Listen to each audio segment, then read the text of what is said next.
गिबियावनो आंनि गासै लोगो नोंथांमोननिसिम जय हिन्द। आं दिनै सावरायगोन दुरान्ड कापनि सोमोन्दै। जोंनि बिटिआरनि बड'लेण्ड एफसि फुटबल टीमा दुरान्ड कापआव क्वार्टार फाइनाल, सेमिफाइनाल, फाइनालसिम सौहैनो हागोन ना हाया? आरो नोंथांमोनाबो गुबुन गुबुन स्टेटनि टीमखौ नायनानै बेंगालर, मुम्बाइ, हायद्राबाद, कलकाता, वेस्ट बेंगल बैफोरबायदिनि टीमखौ नायनानै जोंनि बिटिआरनि बड'लेण्ड एफसि टीमा क्वार्टार फाइनालसिम, सेमिफाइनालसिम, फाइनालसिम मोनहैनो हागोन ना हाया? एडभान्स कमेन्ट बक्सआव कमेन्ट लिरहरनो हागोन। बेनिफ्राय मैयाबो आं मोनसे भिडिअ लाबोदोंमोन। बेवहाय जोंनि बिटिआरनि नङा, सासे फंबाय बिटिआरनि बायजोनि फंबाया कमेन्ट हरदों, आदा नोंसोरनि बिटिआरआव मानो बेफोरबायदि दावराव दावसि बुदलाय सुलाय बायदिसिना जाथाय जाबाय थायो, मानो सान्थि गैया नोंसोरनि बिटिआरआ? नंगौ फंबाय, जोंनि बिटिआरआव मालाबा थाखा फैसानि दावराव दावसि जायो, मालाबा खामानिनि सेदलाय बेदलायनि दावराव दावसि जायो, मालाबा गामिफोराव जोबोर गोरिब, न' बां मोजां गैया, जोंनि बर' एरियायाव न' बांनिबो जाख्ल'नाय, न' लुनो हायि बायदिसिना दावराव दावसि जायो। बेनिफ्राय लामा दथा, गोदोनिफ्रायनो दिनैसिम लामा बानायगासिनो दङ, दिनैसिम जोबाखै। 2 बोसोर 3 बोसोर थाङो मोनसे लामाया, बेनिफ्राय बायफिनजोबो, लामाया अबस्था गैयै जाफिनजोबो, हालोद खाराब जाफिनजोबो फंबायमोन। दिनैसिम मोनसेबो मोजां खामानि जाजोबाखै। बैफोरखौनो लानानै जोंनि बिटिआरआव दिनैसिम दावराव दावसि जाबाय थायो फंबायमोन। आरो फैनो गोनां समावबो बेफोरबायदि दावराव दावसिया जोंनि बिटिआरआव जोबनाय नङा।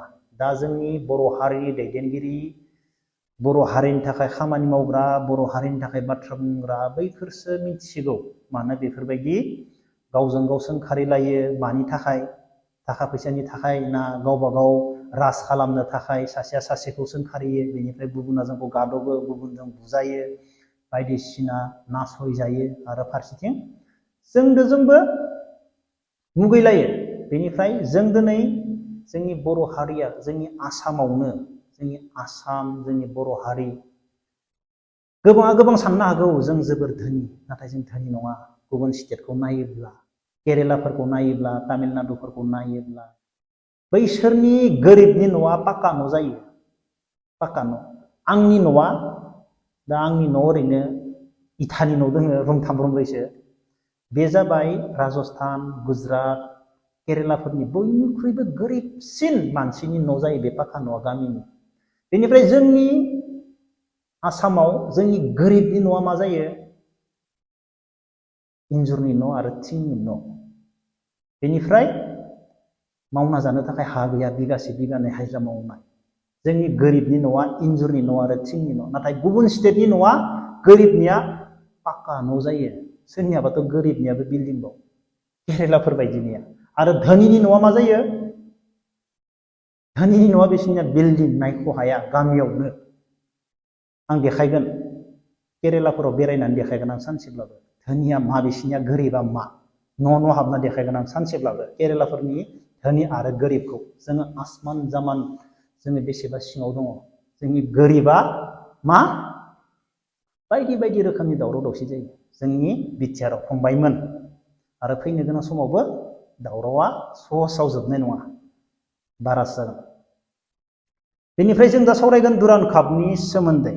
दुरान्ड काप, दा नोंथांमोना गासैबो नुखाजोब्बाय खोमा, मुम्बाइनि टीम, एटिके महन बागाननि टीम, माबायदि प्लेयार दं। मुम्बाइआवथ' ISL गेलेनाय फरेनार प्लेयार दङ। आरो आं बेखौनो बुंगोन, दाखालिबावै जोंनिया फार्स्टआवनो राजस्थानजों 1-0 जेनबाय। नाथाय राजस्थाना गोदोनिफ्रायनो जोबोर मोजां टीमखा, बिसोरो जोबोर मोजां गेलेखायो। थेवब्लाबो जोंनि बड'लेण्ड एफसिया राजस्थानजों ओरैबायदि टक्कर नांदों, गल सोनोबो चान्स मोनदोंमोन, नाथाय भाग्य गैया, स्कर जायासै। 1-0 जेनबाय।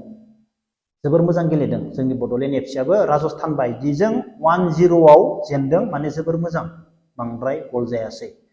बेनिफ्राय दा मा?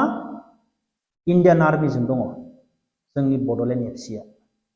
बेनो चान्स, इन्डियान आर्मिखौ बड'लेण्ड एफसिया फेजेनथारनांगोन। बेनिफ्राय उरिष्याबो मोजां टीमा, बिसोरखौबो फेजेनथारनांगोन।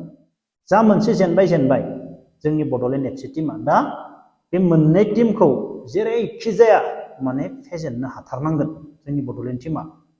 नोंथांमोना मा सानो इन्डियान आर्मी टीमखौ फेजेननो हानायनि चान्स दङ नाथाय इन्डियान आर्मी टीमाबो गोरलै नङा सासे सासे सिलेक्शन खालामनासो मोनसे टीम जायो थेवब्लाबो बेवहाय फरेननि प्लेयारफोर थानाय नङा जोंनि इन्डियानिनो इन्डियान आर्मी प्लेयार इन्डियान आर्मीखौ फेजेननो हानायनि एसे चान्स दङ जोंनि बड'लेण्ड एफसि टीमा आरो उरिष्याया मोजां आं सानो इन्डियान आर्मी उरिष्या आरो राजस्थान बेवहाय राजस्थानानो टपसिनमोन होननानै आं सानो बे मोननैखौ जेरैखि जाया हालोदाव जोंनि बड'लेण्ड एफसिया फेजेनथारनांगोन आं सानो जोंनि बड'लेण्ड एफसिया फेजेननो हागोन बेनिफ्राय क्वालिफाइ खालामनो हागोन जोंबो नायनो लुबैदों क्वार्टार फाइनाल नोंथांमोना मा सानो जोंनि बड'लेण्ड एफसिया क्वार्टार फाइनालसिम मोनहैगोन ना मोनहैया नोंथांमोना मा सानो प्लिज अननानै कमेन्ट बक्सआव कमेन्ट हरनो दाबाव नोंथांमोननि साननायखौ अब्ला लोगोफोर दिनै भिडिअखौ बेखिनियावनो दोनथ'नोसै जय हिन्द